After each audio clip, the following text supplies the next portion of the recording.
Front పార్ట్లో కాజా పట్టు ఏ విధంగా వేసుకోవాలో చూపిస్తున్నాను చూడండి. ఇక్కడ రివర్స్ పెట్టుకొని ఈ విధంగా ఫస్ట్ మెయిన్ క్లాత్ మళ్ళీ లైనింగ్ క్లాత్ ఈ విధంగా జాయిన్ చేయాలి. వీడియోలో చూపించిన విధంగా ఇలా ఒక కుట్టు వేసుకున్న తర్వాత వీడియోలో చూపించిన విధంగా ఇలా ఓపెన్ చేసేసుకోవాలి. ఓపెన్ చేసేసుకొని మళ్ళీ ఇంకా కుట్టు అనేది వేసుకోవాలి.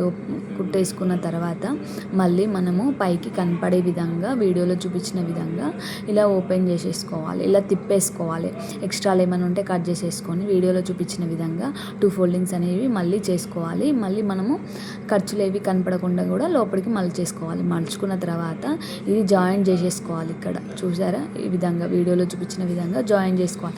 జాయిన్ చేసుకున్న తర్వాత అదే విధంగా మనం ఉక్సు కాజా కుడతాం కదా, దానికోసం ఒక కుట్ట అనేది ఎక్స్ట్రా వేసుకోవాలి. ఇక్కడ కింద కూడా మనం లోపలికి మలుచుకున్నాం కదా, అది బయటికి రాకుండా ఇంకో కుట్ట ఎక్స్ట్రా వేసుకోవాలి. అదేవిధంగా ఇక్కడ ఉక్సు పట్టి కాజా పట్టి అనేది చూసుకోవాలి. ఉక్సు సైడ్ కాజా సైడ్ ఈ విధంగా వీడియోలో చూపించిన విధంగా హెచ్చు తగ్గులు రాకుండా మనము కటింగ్ అనేది చేసుకోవాలి. ఉక్సు పట్టి కాజా పట్టి సేమ్ వచ్చే విధంగా చూసుకోవాలి వీడియోలో చూపించిన విధంగా. ఒకవేళ ఏదన్నా ఎక్స్ట్రా వస్తే ఏం చేయాలనేది నెక్స్ట్ వీడియోలో చెప్తాను. బాయ్ మరి.